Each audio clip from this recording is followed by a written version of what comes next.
좌우에 계신 분들과 웃으시며 눈 마주치며 인사할까요? 우리는 한 가족입니다. 사랑하며 축복합니다. 믿음 생활하면서 간증을 우리가 참 많이 접합니다. 개개인이 서로 나누는 간증이 있는가 하면 또 교회에서 간증 집회를 통해 또 유명인들의 간증을 듣기도 하죠. 저희 교회에서도 많이 알려진 연예인들이나 또 유명한 분들을 불러서 간증을 듣는 시간들을 여러 차례 가진 바 있습니다. 이렇게 교회에서 간증을 많이 접하지만 간증의 뜻을 정확하게 아는 분이 그리 많지는 않은 것 같습니다.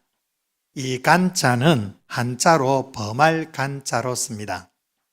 문자적으로 이야기하면 내가 무슨 잘못을 범한 것을 다른 사람에게 증거한다라는 겁니다.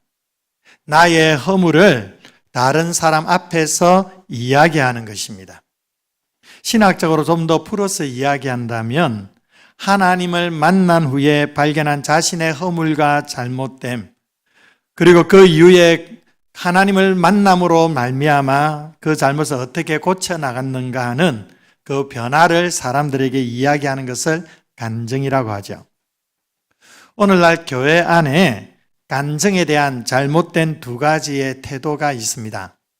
첫 번째로는 무간증입니다. 간증이 없다라는 거예요. 간증은 어떤 특별한 사람들만 하는 것이지 나 같은 사람은 굳이 간증이 없어도 된다라고 생각하는 분들이 있습니다. 그러나 그리스도인들이 이 무간증으로 간증이 없이 살아가는 것은 잘못된 태도라는 거죠. 또 하나는 비간증입니다. 간증을 하긴 하는데 가만히 들어보면 잘못된 간증을 한다는 겁니다. 하나님을 이야기하는 것 같지만 결국은 자신의 성공담을 이야기하고 자신이 정말 대단한 사람이란 걸 드러내려고 하는 분들도 있습니다. 그리고 자신의 그 상한 감정을 그냥 늘어놓는 것으로, 그래서 그것을 통해서 자기 만족과 또 자기의 그 감정의 그 치유를 목표로 그렇게 해서 간증하는 분들도 있습니다. 그러나 그런 것도 간증이 아닌 것입니다. 간증이라는 것은 어떤 유명한 강사만 하는 것이 아닙니다. 또한 특별한 체험을 가진 자만이 하는 것도 아닙니다. 그리스도인이라면 누구나 할 수 있는 것이고 또 그리스도인이라고 한다면 누구나 해야 할 것이 간증이라는 것을 성경은 우리에게 소개해 주고 있습니다. 그리스도인은 반드시 간증이 있어야 한다는 겁니다. 오늘 본문은 사도 바울의 간증입니다. 앞에 21장의 내용과 연결해서 보면 바울을 죽이려고 모여든 그 유대인들과 그리고 천부장을 포함한 로마 군사들 앞에서 지금 자신의 삶의 스토리를 전해주고 있습니다. 간증하고 있다는 겁니다. 놀랍게도 바울은 이 사도행전에서만 3번의 똑같은 간증을 우리에게 들려주고 있습니다. 9장에도 나오고요. 오늘 본문 22장에도 나오고 앞으로 나오게 될 26장에서도 이렇게 간증이 3번이나 똑같은 간증이 반복되고 있죠. 사도 바울은 왜 같은 책에서 3번씩이나 같은 이야기를 반복하는 것일까요? 그만큼 간증이 중요하다는 것이고, 그리고 사도 바울은 딱 3번만 간증했다라는 것이 아니라 가는 곳곳마다 간증을 했다라는 걸 알려주는 것이죠. 그리스도인이란 누구입니까? 하나님을 만난 이야기를 할 수 있는 사람이 그리스도인인 것입니다. 여러분은 하나님을 만나셨습니까? 정말로 하나님을 만난 삶의 스토리가 있습니까? 하나님을 과거에 만났든 어제 만났든 매일 삶 속에서 하나님을 만난 그 이야기들을 여러분들은 진정 가지고 계십니까? 만약 그러한 간증이 있다고 한다면 여러분들이 입술로 고백할 그 간증의 내용은 또한 무엇입니까? 사도 바울은 다니면서 자신이 만난 하나님에 대해서 이야기했습니다. 누가는 이것을 놓치지 않고 3번씩이나 사도행전에 기록했습니다. 너무도 귀한 간증이라는 거죠. 하나님께서 너무도 기뻐 받으시는 간증이라는 것입니다. 우리에게 좋은 모델이 되는 이 사도 바울의 간증의 내용은 도대체 어떤 것일까요? 오늘 말씀을 통해 우리의 간증을, 사도 바울의 간증을 통해서 다시 한번 세워갈 수 있는 그러한 은혜가 있기를 원합니다. 먼저 사도 바울의 간증은 체험적인 간증이라는 겁니다. 우선 사도 바울의 간증을 보면 장황하거나 복잡하거나 그렇지 않습니다. 간단하면서도 명료합니다. 그는 하나님을 만난 이야기를 우리에게 너무나도 요약적으로 또 명확하게 잘 전해주고 있습니다. 3절에 보시면 그는 먼저 자신의 출생과 학문에 대해서 이야기를 하는데요. 나는 유대인으로 길리기아 다소에서 났다라고 고백을 합니다.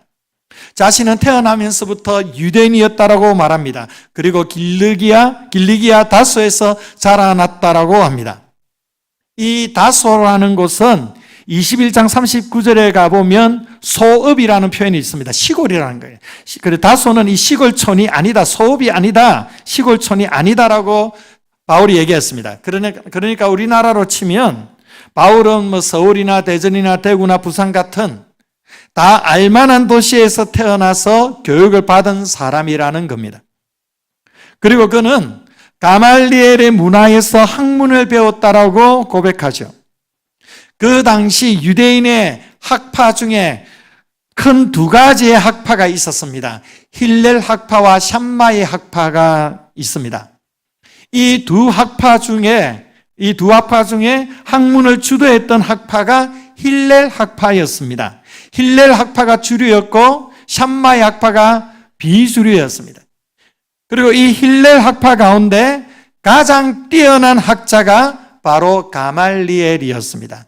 당대의 최고의 지성인이었고 율법에 정통한 학자였다는 겁니다.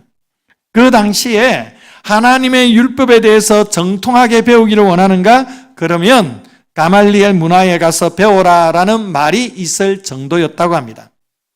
그런데 거기에는 아무나 들어가서 배울 수 있는 곳이 아닙니다. 가말리엘은 제자들을 아무나 뽑지 않았습니다. 소수 정예로 뽑아서 집중적으로 가르쳤습니다. 거기에 한 사람이 바울이었다는 거죠. 오늘날로 말하면 어느 신학교보다 더 훌륭했던 유명한 신학교 교수 목사님 밑에 가서 하나님의 율법을 통달하며 배웠다고 사도 바울은 자신의 과거를 소개해 주는 것입니다.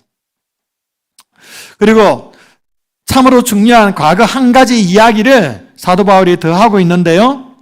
그것은 그의 자신의 출생과 학문의 배경뿐만 아니라 자신의 삶의 방향에 관한 것이었습니다. 인생관에 대해서 얘기합니다. 그것이 바로 4절과 5절에 나와 있습니다. 한마디로 예수 믿는 자들을 박해했다라는 거죠. 지금 사도 바울이 여기에 모여있는 유대인들을 향해서 이렇게 이야기하는 겁니다. 여러분이 지금 내가 예수 믿는다고 예수님을 전한다고 박해하고 있지요. 나는 과거에 이 정도가 아니었습니다. 나는 여러분보다 더한 사람이었습니다. 이렇게 얘기하면서 3가지를 얘기해 주고 있어요. 첫째는 나는 예수 믿는 자들을 박해하는 정도가 아니라 그들을 죽였다라는 거예요.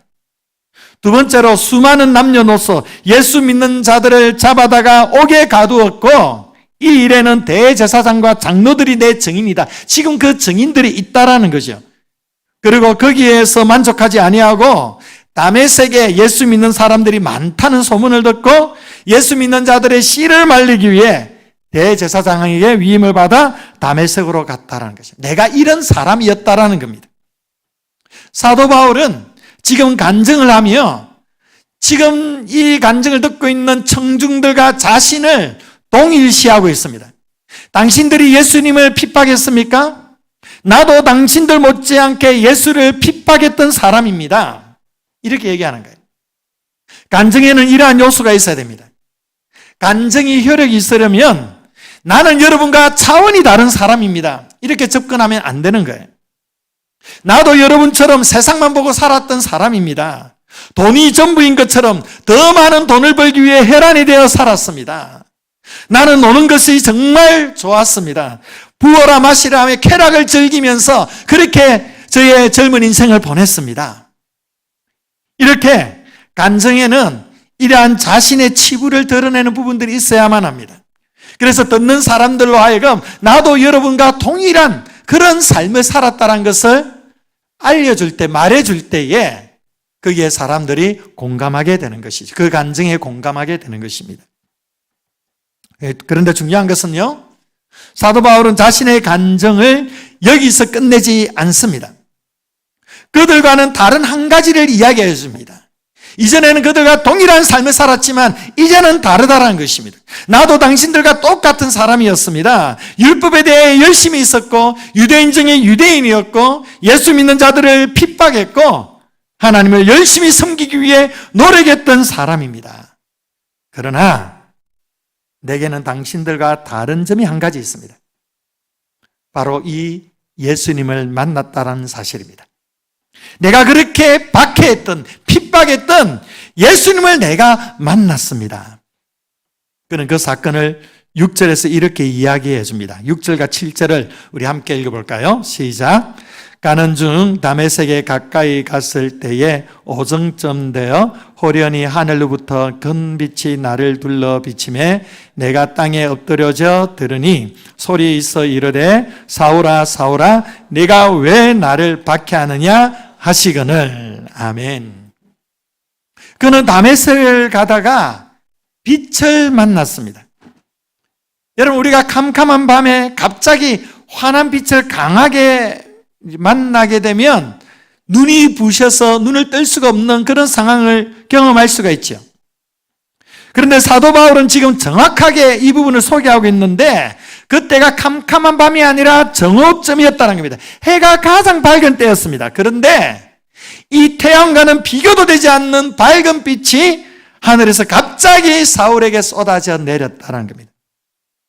자신은 인생을 정말 다른 사람보다 옳게 살아왔다고 생각하면서 다메섹으로 달려가고 있었는데 이 사울에게 밝은 빛과 함께 예수님께서 나타나셔서 말씀하십니다. 사울아 사울아 네가 왜 나를 박해하느냐. 그 빛을 받는 순간 사도 바울의 눈은 완전히 시력을 잃고 맙니다. 그리고는 생각할 겨를도 없이 그는 이렇게 반문을 합니다. 주여 누구십니까? 주여 누구십니까? 그의 질문에 예수님은 자신을 이렇게 소개해 주십니다. 나는 네가 박해하는 나사렛 예수라. 무엇을 이야기하는 것입니까? 바울이 예수님을 믿은 것은 자신의 지식에서 나온 것이 아니었다는 겁니다. 그 당시에 철학과 지식이라면 통달했던 이 사도 바울이었지만 자신이 예수님을 믿은 것은 나의 지식으로 믿은 것이 아니라고 말하는 것입니다.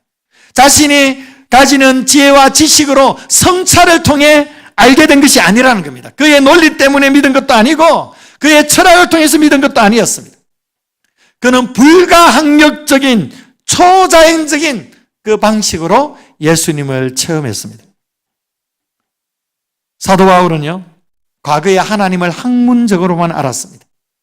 철학적으로만 알았습니다.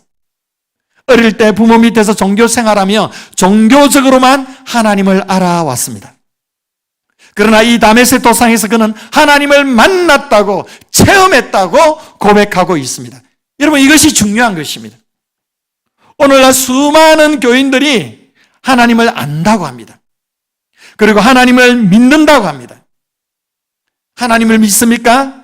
그러면 예, 제가 하나님을 믿습니다. 그래요? 그러면 하나님을 만난 이야기를 전해주시겠습니까? 이렇게 요청하면 대부분이 다 머뭇거립니다. 잘 말을 못합니다. 그리고 이야기를 하긴 하는데 다른 이야기를 늘어놓습니다.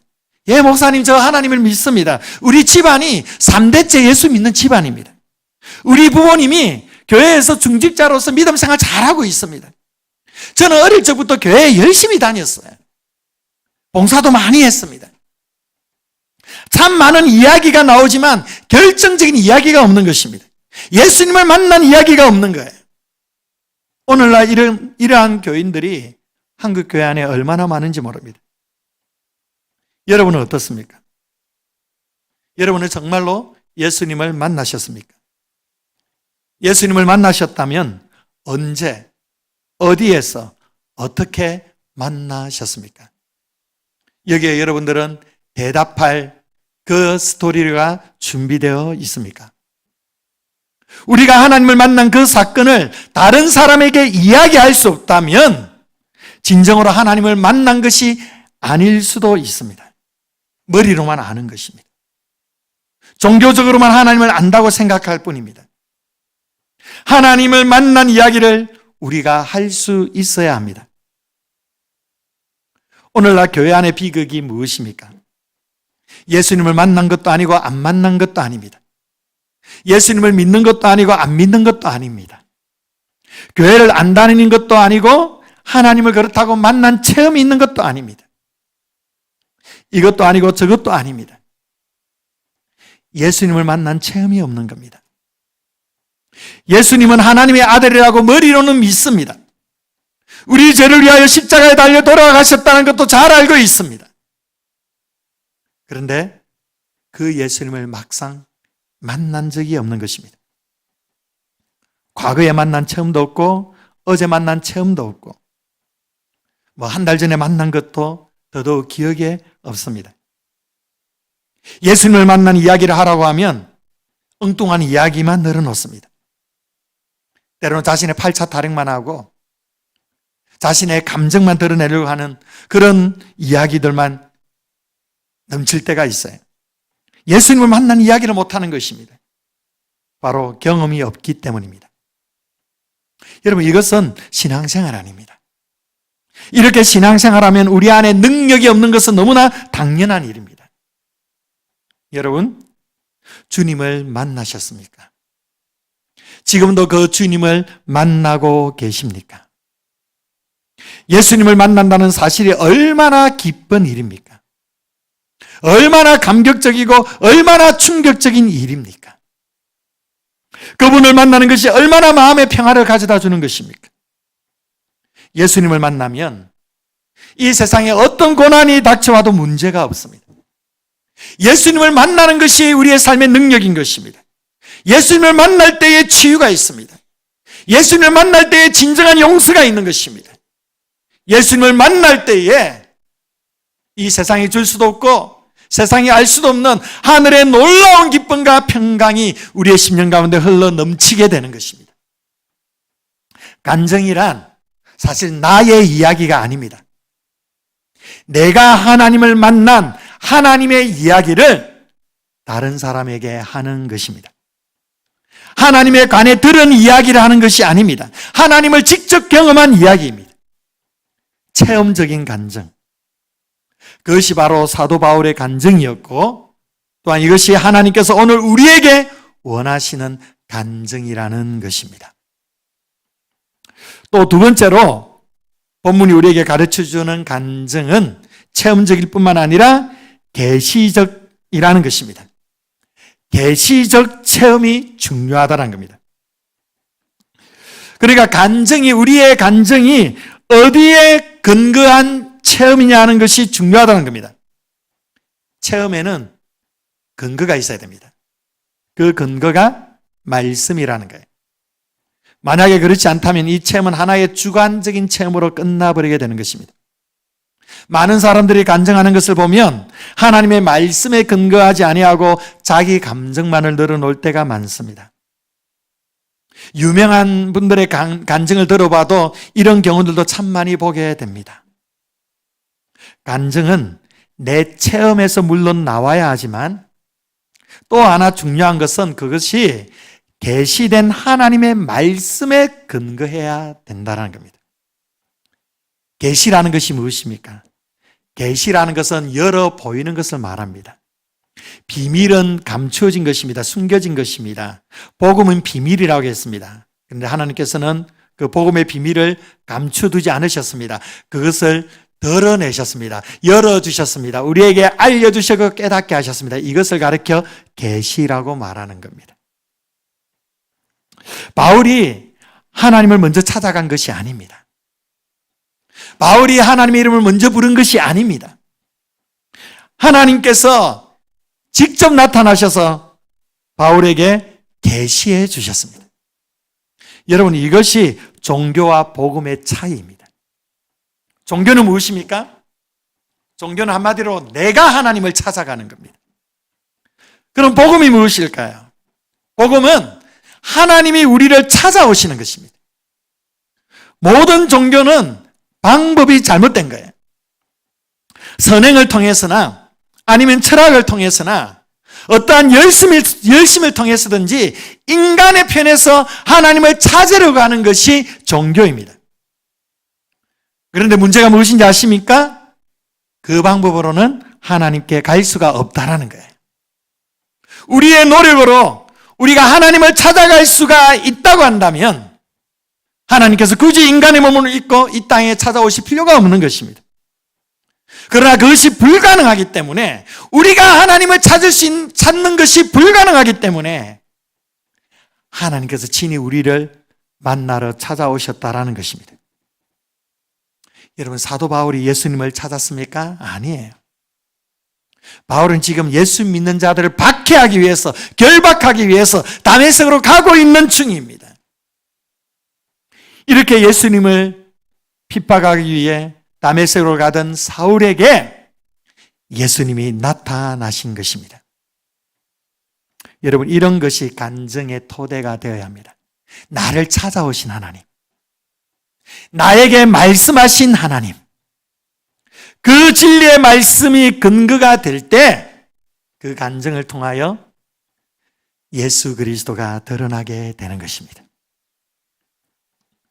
이렇게 말씀드리면 여러분들이 또 이런 반문을 할 수가 있습니다. 목사님, 사도 바울은 예수 믿는 자를 그렇게 감옥에 가두려고 예수님을 핍박했는데도 예수님이 사랑하셔서 그렇게 나타나셔서, 그에게 나타나셔서 그의 방향을 돌이켜 주셨는데, 나는 사도 바울과 같이 예수 믿는 자들을 핍박한 적도 없고 그렇게 못되게 살아간 적도 없는데 왜 나한테는 예수님께서 안 나타나 주시는 것입니까? 왜 나에게는 사도 바울 같은 이런 초자연적인 이런 은혜로 예수님을 만나게 하지 않으시는 것입니까?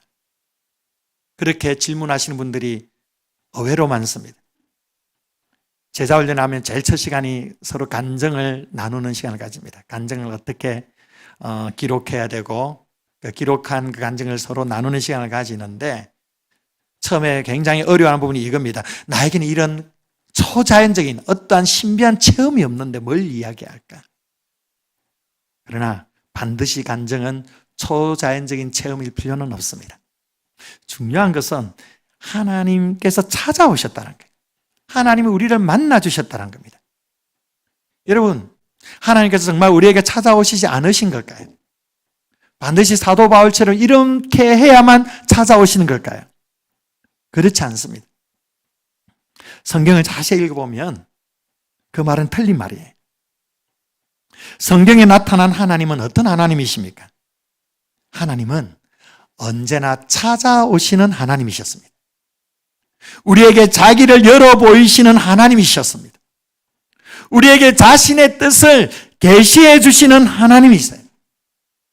아담이 범죄해서 하나님의 곁을 멀리 떠나서 숨어 있었을 때에 아담이 하나님을 먼저 찾았습니까? 아닙니다. 아담아, 아담아, 네가 어디에 있느냐? 하나님께서 아담에게 찾아오셔서 말씀하셨습니다. 가인이 자기 동생 아벨을 돌로 쳐 죽이고 아주 뻔뻔하게 아닌 척하고 있을 때에, 가인아, 내 아우 아벨이 어디에 있느냐? 하나님께서 먼저 가인에게 찾아오셔서 물으셨습니다. 여러분, 사울이 예수님을 찾은 것이 아닙니다. 예수님께서 먼저 사울에게 나타나신 것입니다. 그래서 사울이 바울이 된 것입니다. 여러분, 우리에게도 마찬가지입니다. 예수님께서 우리에게 나타나지 않으시는 것이 아닙니다. 항상 예수님께서는 우리에게 찾아오시는 분이십니다. 요한계시록 3장 20절에 이렇게 말씀하죠. 우리 함께 읽어볼까요? 자, 시작. 볼지어다 내가 문 밖에 서서 두드리노니 누구든지 내 음성을 듣고 문을 열면 내가 그에게로 들어가 그와 더불어 먹고 그는 나와 더불어 먹으리라. 아멘. 볼지어다, 볼지어다. 주목하라는 거예요. 주목하라는 거예요. 뭘 주목하라는 겁니까? 내가 문 밖에 서서 두드리고 있다라는 거예요. 여기서 중요한 것은 시제입니다. 한 번만 두드린다는 게 아니에요. 현재 진행형. 계속해서 두드리고 계시다라는 겁니다. 예수님께서 우리에게 찾아오셔서 계속 우리의 마음을 두드리시고 계십니다. 하나님은 우리를 만나기 위해 과거에도 우리의 마음의 문을 두드리셨습니다. 어제도 두드리셨습니다. 오늘도 두드리시고 계십니다. 지금도 이 말씀을 통해 우리의 마음을 두드리고 계십니다. 문제는 무엇입니까? 내가 그 음성을 듣지 못하고 있다는 사실입니다. 오늘 본문 9절 말씀해 보시기를 바랍니다. 9절에 보시면 나와 함께 있는 사람들이 빛은 보면서도 나에게 말씀하시는 이에 소리는 듣지 못했다라고 기록합니다. 그런데요, 9장에 동일한 간증인데 9장 7절에 보면 좀 다른 표현이 있습니다. 같이 가던 사람들은 소리만 듣고 아무도 보지 못하여 말을 못하고 서 있더라. 오늘 본문 22장 9절에서는 같이 가던 사람들이 소리를 듣지 못했다고 하는데 9장 7절에서는 들었다고 말합니다. 소리를 들었다고 합니다. 왜 사도 바울이 똑같은 간증을 하는데 9장에서는 같이 가던 사람들이 소리를 들었다고 했고 22장에서는 왜 듣지 못했다고 했을까요? 모순적인 겁니까? 아닙니다. 그 이유는 간단합니다. 사울과 무리들이 같이 길을 갔습니다. 그런데 하늘에서 갑자기 꽝 하는 마치 우레 같은 소리가 있었던 거예요. 다른 사람들에게는 그냥 어떤 소리가 들려진 거예요. 꽝 하는 어떤 소리가 들려진 겁니다. 그런데 그 중에 그 말씀을, 그 가운데 선포되어지는 말씀을 선명하게 듣고 이해한 사람은 사도 바울 혼자밖에 없었다라는 것이. 이것을 통해 알 수 있는 것이 무엇입니까? 예수님은 언제나 우리에게 개인적으로 계시해 주십니다. 우리에게 개인적으로 말씀해 주십니다. 오늘 동일한 말씀을 우리가 한 자리에 모여서 듣고 있습니다. 동일한 말씀을 공동체에서 함께 듣고 있지만 그러나 개개인에게 다르게 들려지기도 하는 것입니다. 우리가 예배 시간에 설교 듣고 있는 이 자리에 함께 앉아 있다고 해서 모든 설교 말씀이 모두가 다 이해하는 것이 아닙니다. 사람들이 똑같은 말씀을 듣고 있지만 이 말씀을 이해하는 사람이 있고 이해할 수 없는 사람이 있습니다. 오늘 제가 이렇게 지금 말씀을 선포하지만 이 말씀이 귀에 들려지는 사람이 있는가 하면 귀에 들려지지 않는 사람도 있는 것입니다. 우리의 간증은 어디에 근거를 둬야 됩니까? 이해된 그리고 경험된 그 하나님의 말씀이 근거해야 된다는 것입니다. 제가 설교를 해봐도 그렇습니다. 어떤 성도들은 말씀을 듣고 깨닫고 정말로 변합니다. 1년, 2년, 3년 지나는 시간 속에 계속 말씀을 통해 변화를 경험합니다. 그런데 동일한 말씀을 들으면서도 이렇게 제가 외치는 소리는 들려지는데 깨닫지 못하는 사람도 있다는 것입니다. 저의 목소리는 들려집니다. 그러나 말씀이 나의 말씀으로 다가오지 않는 분들이 계시는 것입니다. 그래서 졸음이 오는 겁니다. 계속 졸기만 하니까 또 말씀이 들려지지 않습니다. 그래서 예수 믿어도 변화가 없는 것입니다. 여러분, 말씀에 집중하시기를 바랍니다. 제가 존다로 얘기하니까 깜짝 놀라서 등 떠신 분들도 몇 분 계신데요. 괜찮습니다. 두려워하지 마십시오. 여러분, 하나님은요, 아담에게, 가인에게, 사울에게만 그렇게 말씀하신 분이 아닙니다. 오늘 지금 우리에게도 찾아오셔서 말씀하시는 분이십니다. 지금 우리에게 말씀하시는 분이세요. 지금 이 시간 우리에게 말씀으로 계시해 주시는 분이십니다. 문제는 우리가 그 말씀을 어떻게 듣고 이해할 수 있느냐 하는 것이죠. 내게 들려주시는 말씀으로 다가올 때에 우리는 그 말씀 속에 주님을 체험하게 되는 것입니다. 간증은 이런 것입니다. 간증을 감정적으로만 나누지 마시고 들려오는 하나님의 말씀에 근거를 두시기 바랍니다. 이렇게 우리의 간증은 체험적인 간증이면서 또한 계시적인 간증이 되어야 합니다. 마지막 세 번째로 오늘 본문이 가르쳐주는 간증은 체험적이고 계시적인 뿐만 아니라 적용적인 간증이 되어야 한다는 겁니다. 나는 내가 박해하는 예수다. 이 말을 듣자 사도 바울이 무엇을 이야기합니까? 주여 내가 무엇을 하리이까? 주여 내가 무엇을 해야 하겠습니까? 예수님을 만난 자는 누구나 이러한 질문을 던져야 합니다. 주님, 내가 무엇을 하기를 원하십니까? 여러분, 간증은 과거에 예수님을 만난 이야기만 하는 게 아닙니다. 그걸로 끝나서는 안 됩니다. 그것은 온전한 간증이 아니에요. 간증은 언제나 현재형이어야 됩니다. 예수님을 만난 이후의 이야기, 지금의 이야기가 들려져야만 합니다. 예수님을 만나서 내가 오늘 이렇게 변화되었습니다. 예수님을 만남으로 내 생각이 이렇게 바뀌어졌고 내 가치관이 이렇게 바뀌어졌습니다. 사도 바울이 그럽니다. 부형들이여, 내 말을 들으십시오. 내가 예수님을 박해하기 위해 다메섹으로 갔다가 예수님을 만났습니다. 그리고 내가 이렇게 바뀌었습니다. 여러분은 예수님을 만나고 난 다음 내가 바뀐 것에 대한 이야기들이 있습니까? 내가 예수님을 만나고 내 가정생활이 달라졌습니다. 나의 개인의 삶이 변화되었습니다. 직장에서의 삶이 바뀌어졌어요. 내 인생관이 바뀌어졌고 내가 추구했던 그 취미가 바뀌어졌습니다. 누구에게나 이 이야기를 할 수 있어야 된다는 겁니다. 무엇을 하리이까? 사도 바울의 이 질문에 대한 예수님의 응답이 10절에 나옵니다. 우리 10절을 한번 읽어볼까요? 자, 시작. 내가 이르되 주님 무엇을 하리이까? 주께서 이르시되 일어나 다메섹으로 들어가라. 내가 해야 할 모든 것을 거기서 누가 이르리라 하시거늘. 아멘. 일어나 다메섹으로 들어가라. 이 구절이 좀 이상하지 않습니까? 지금 사울이 다메섹에 왜 갑니까? 예수 믿는 사람들을 감옥에 가두려고 연행하려고 가는 거예요. 거기서 예수님을 만난 겁니다. 그렇다면 예수님이 뭐라고 말씀해야 됩니까? 가는 길을 돌이켜라. 이제 예루살렘으로 돌아가라. 이렇게 해야 좀 자연스럽지 않습니까? 그런데 예수님은 바울을 향하여 다메섹으로 가라고 하십니다. 여러분, 이것이 중요합니다. 예수 믿고 나서 우리가 가야 될 곳은 우리의 삶의 터전입니다. 그것을 떠날 수는 없는 것입니다. 그래서 예수 믿고 나서 가정생활이 더 안 좋아져서는 안 됩니다. 예수 믿고 나서 부부 관계가 더 안 좋아지는 경우가 가끔 있는데 그래서는 안 되는 것입니다. 예수 믿고 나서 아주 친한 친구들과 담을 쌓아버리는 경우가 있는데 그래서는 안 되는 것입니다. 예수 믿고 나서 세상 친구들 다 청산했습니다. 자랑스럽게 얘기하시는 분이 있는데 그렇지 않다는 거예요.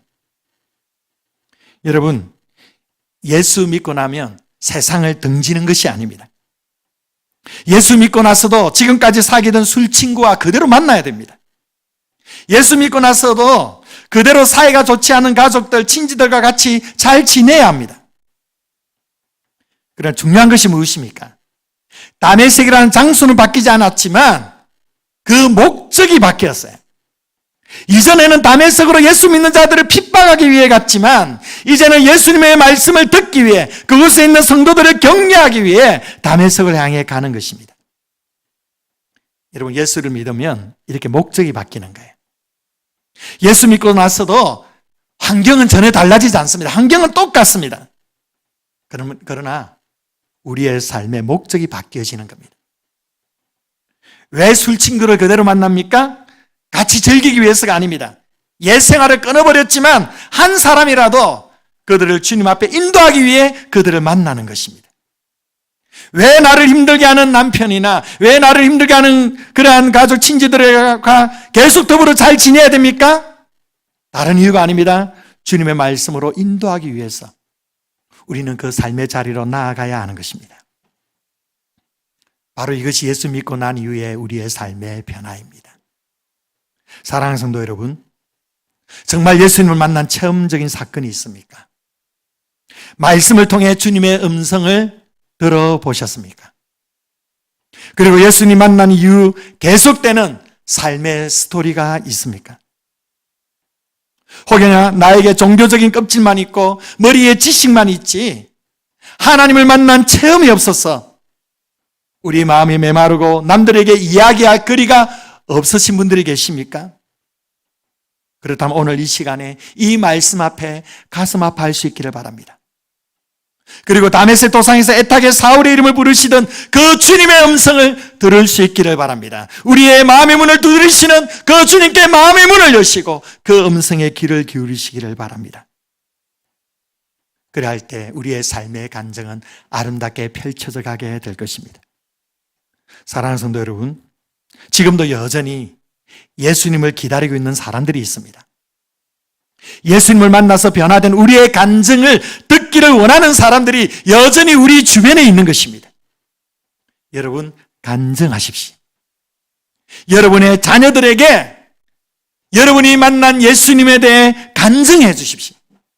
여러분이 믿지 않는 남편에게 간증하시고 주변의 이웃들에게 간증하십시오. 그리스도의 사랑을 전하는 자로 쓰임 받으시기를 바랍니다. 하나님께서 저와 여러분의 간증을 사용하셔서 잃어버린 한 영혼 한 영혼을 주님께서 인도해 주시리라 믿습니다. 다음 주에 여러분의 간증을 들어야 할 베스트들을 작성하는 시간을 가집니다. 여러분들의 주보에 삽지된 이 용지에 여러분들의 간증을 들어야 될 그 한 영혼 한 영혼 이름을 적으십시오. 그리고 그들에게 간증할 간증을 기도하며 준비하십시오. 이 귀한 영혼 구원의 사역에 기쁨으로 동참하셔서 여러분의 간증을 통해 일하시는 하나님의 놀라운 능력을, 구원의 놀라운 역사를 맛보시는 귀한 은혜가 있기를 주의 이름으로 축원드립니다. 기도하겠습니다. 좋으신 아버지 하나님 감사합니다. 오늘 우리에게 말씀하여 주셔서 우리가 나누어야 될 간증의 내용이 어떠해야 할지 말씀을 통해 깨닫게 하심에 감사드립니다. 우리에게 먼저 찾아오시고 먼저 만나주신 아버지 하나님, 그 하나님의 은혜에 날마다 감격하며 감사하면서 그 은혜의 복음을, 그 은혜의 체험들을 다른 이웃들에게 담대히 전할 수 있는 귀한 믿음의 사람들이 될 수 있도록 축복하여 주시옵소서. 과거의 간증이 아니라 매일 경험하는 은혜의 간증들이 우리의 삶에 넘치도록 주님 날마다 말씀과 기도 가운데 우리를 만나 주시옵소서. 감사드리며 사랑 많으신 예수님 이름으로 기도합니다.